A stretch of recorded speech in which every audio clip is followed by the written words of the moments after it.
Setiap sel makhluk hidup, terdapat molekul penting bernama asam nukleat. Asam nukleat merupakan makromolekul biokimia kompleks yang tersusun atas rantai nukleotida dan berfungsi menyimpan informasi genetik.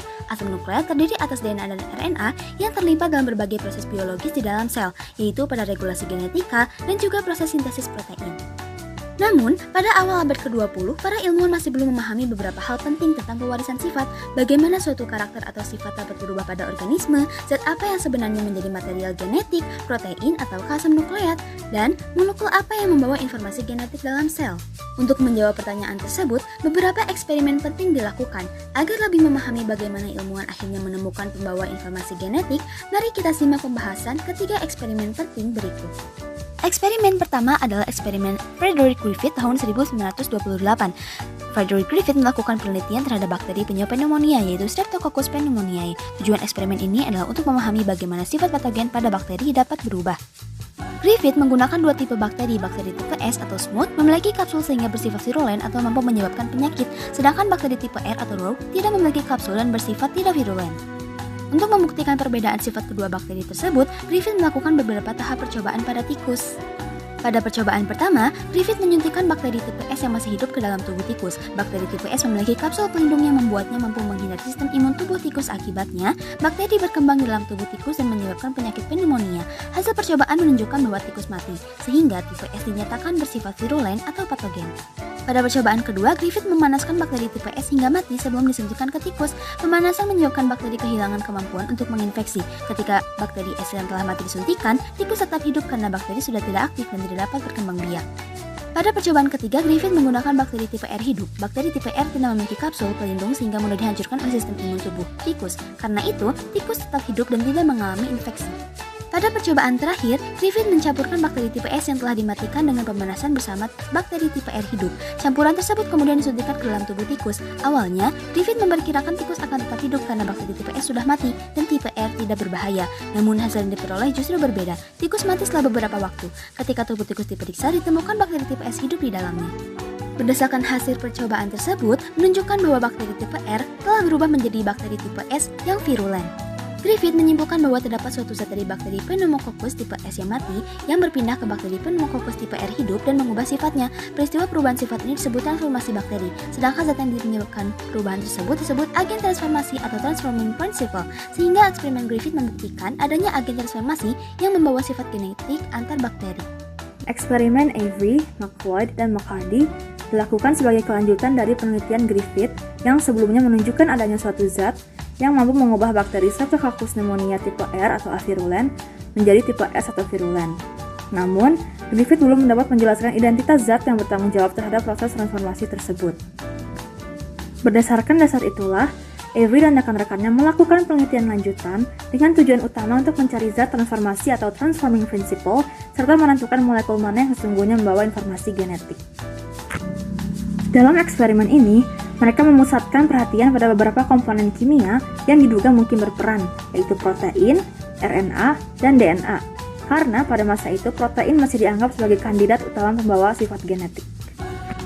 Dalam tahap pengujian, Avery, McLeod, dan McCarty menggunakan protease untuk menghancurkan protein, RNase untuk menghancurkan RNA, dan DNase untuk menghancurkan DNA. Setiap perlakuan ini dilakukan untuk melihat apakah transformasi masih tetap terjadi setelah komponen tertentu dihilangkan. Avery dan timnya mula-mula mengisolasi ekstrak murni dari Streptococcus pneumonia tipe 3 yang telah dimatikan dengan panas atau heat killed, lalu menemukan bahwa ekstrak tersebut mampu mengubah Streptococcus pneumonia tipe 2 menjadi tipe 3 yang virulen. Setelah itu, bahan transformasi tersebut diperlakukan dengan berbagai enzim untuk menilai sifat kimianya. Perlakuan dengan proteinase dan RNase tidak menghilangkan kemampuan transformasi dari ekstrak tersebut. Sebaliknya, perlakuan ekstrak dengan preparat enzim kasar dan serum organ yang memiliki aktivitas DNase mampu mendegradasi sampel DNA murni, membuat bahan tersebut tidak mampu mengubah Streptococcus pneumonia tipe 2 menjadi tipe 3. Dengan demikian, hasil penelitian ini menunjukkan bahwa DNA merupakan komponen utama dari ekstrak tersebut dan bahwa DNA mengandung informasi genetik yang diperlukan untuk mengubah Streptococcus pneumonia tipe 2 menjadi 3. Berdasarkan eksperimen tersebut, Avery, McLeod, dan McCarty menyimpulkan bahwa DNA adalah transforming principle. Dengan kata lain, DNA bukan hanya penyusun sel, tapi juga pembawa informasi genetik yang menentukan sifat makhluk hidup. Penemuan ini sangat penting karena menjadi salah satu bukti awal bahwa materi genetik adalah DNA, bukan protein seperti yang sebelumnya banyak diduga. Eksperimen tersebut juga merupakan awal dari perjalanan luar biasa untuk memahami bagaimana informasi genetik dapat dibaca, ditafsirkan, dan disuntik. Eksperimen ini dilakukan pada tahun 1952 di tengah masa keraguan para ilmuwan mengenai identitas sebenarnya dari materi genetik. Meskipun eksperimen Avery pada tahun 1944 telah menunjukkan bahwa DNA adalah prinsip transformasi, perdebatan masih tetap berlanjut karena adanya kemungkinan bahwa zat semak kecil dan bukan DNA yang menjadi materi genetik sebenarnya. Alfred Hershey dan Martha Chase kemudian menggunakan pendekatan yang berbeda untuk mengidentifikasi DNA secara meyakinkan sebagai materi genetik melalui virus. Subjek penelitian mereka adalah Proteophage T2, yaitu jenis virus yang menyerang bakteri. Struktur virus ini terdiri dari bagian kepala atau kapsid yang merupakan struktur luar pelindung. Di dalam kepala tersebut terdapat inti yang berisi DNA. Selain itu, Bacteriophage memiliki sulubung protein dan tail fibers atau serabut ekor yang digunakan untuk menempel pada permukaan sel bakteri inang sebelum melakukan infeksi. Proteophage dipilih karena memiliki struktur yang sangat sederhana dibandingkan organisme lain. Hal ini dikarenakan partikel faga tersebut hanya terdiri dari dua komponen utama, yaitu DNA dan protein. Sederhanaan komponen ini memungkinkan para peneliti untuk dengan mudah melacak molekul mana yang bertanggung jawab membawa informasi genetik. Hershey dan Chase memanfaatkan perbedaan unsur kimia spesifik untuk membedakan kedua komponen faga tersebut. Mereka mengetahui bahwa DNA mengandung fosfor dalam jumlah tinggi tetapi tidak mengandung sulfur. Sebaliknya, protein mengandung sulfur atau belerang ditemukan pada asal awal penyusunnya. Namun protein tidak memiliki kandungan fosfor. Untuk melacak komponen fagi selama proses infeksi, digunakanlah isotop radioaktif sebagai pelabel. Isotop 32P atau fosfor 32 digunakan untuk melabeli DNA secara spesifik, karena fosfor hanya ada pada DNA. Sementara itu, isotop 35S atau sulfur 35 digunakan untuk melabeli struktur protein faga, karena sulfur hanya ditemukan pada komponen protein tersebut. Tujuan utama dari eksperimen ini adalah untuk membuktikan apakah DNA atau protein yang berfungsi sebagai materi genetik. Hershey dan Chase ingin melihat komponen mana yang disuntikan faga ke dalam sel inang untuk memberikan instruksi pembuatan faga baru. Melalui pengukuran radioaktivitas, mereka akhirnya dapat menyimpulkan bahwa DNA lah dan bukan protein yang disuntikkan ke dalam bakteri dan membentuk materi genetik faga. Pada eksperimen Hershey dan Chase yang pertama, untuk melacak komponen phage selama proses infeksi, digunakanlah isotop radioaktif sebagai pelabel. Nah, pelabel ini digunakan isotop 32P untuk memberi label kepada DNA secara spesifik. Isotop 32P digunakan karena DNA diketahui mengandung fosfor yang tinggi, sehingga label radioaktif akan tepat sasaran pada materi DNA. Pada tahap pertama, Bacteriophage 32P dicampurkan dengan bakteri E. coli dan diberi waktu hingga 10 menit untuk berinteraksi dengan virus. Kemudian setelah terinfeksi, campuran akan dimasukkan ke dalam blender untuk melepaskan sisa selubung protein bakteriophage yang masih menempel di luar bakteri E. coli, sehingga hanya akan tersisa materi yang berhasil masuk ke dalam inangnya saja. Kemudian bakteri yang telah terlepas dari selubung protein akan dipisahkan dengan sentrifugasi, sehingga bakteri akan mengendap menjadi pelet dan selubung protein yang lebih ringan akan terlepas dan menetap di supernatan. Hasilnya akan terdapat radioaktivitas dari isotop 32P yang terdeteksi di bagian pelet yang merupakan endapan dari sel bakteri. Hal ini membuktikan bahwa materi DNA adalah materi genetik yang membawa informasi genetik dan bukan dari protein.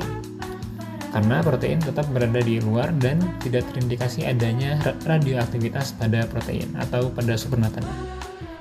Sebagai pembanding terhadap percobaan yang menggunakan fosfor radioaktif atau fosfor 32, Alfred Hershey dan Martha Chase juga membiarkan bakteriofag T2 pada medium yang mengandung sulfur radioaktif atau sulfur 35.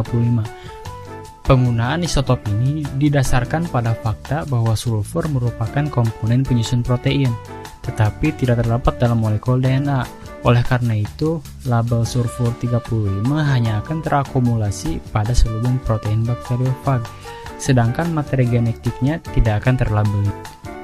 Bakteriofag T2 yang selubung proteinnya telah terlabeli dengan isotop radioaktif sulfur 35 kemudian digunakan untuk menginfeksi bakteri Escherichia coli selama beberapa menit sehingga proses infeksi berlangsung. Setelah itu, campuran bakteri dan virus diproses menggunakan blender untuk menghasilkan gaya geser yang berfungsi melepaskan sisa selubung protein bakteriofag yang masih menempel pada permukaan luar sel bakteri. Tahap ini penting untuk memisahkan komponen virus yang tidak masuk ke dalam sel selama proses infeksi.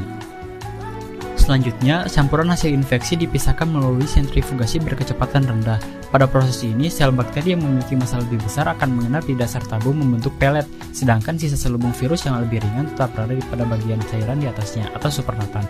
Pemisahan ini memungkinkan peneliti menentukan apakah isotop radioaktif berada di dalam sel bakteri atau tetap terkait dengan struktur virus yang berada di luar sel. Hasil pengamatan menunjukkan bahwa sebagian besar radioaktivitas sulfur 35 terdeteksi pada fraksi supernatan, sedangkan radioaktivitas yang ditemukan pada pelet sel bakteri sangat sedikit atau hampir tidak ada.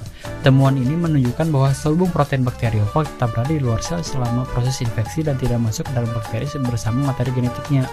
Selain itu, karena radioaktivitas sulfur 35 tidak ditemukan pada virus generasi baru, dapat disimpulkan bahwa protein tidak berperan sebagai materi genetik yang diwariskan selama replikasi virus. Berdasarkan hasil kedua rangkaian percobaan tersebut, Hershey dan Chase menyimpulkan bahwa DNA merupakan materi genetik yang membawa informasi hereditas.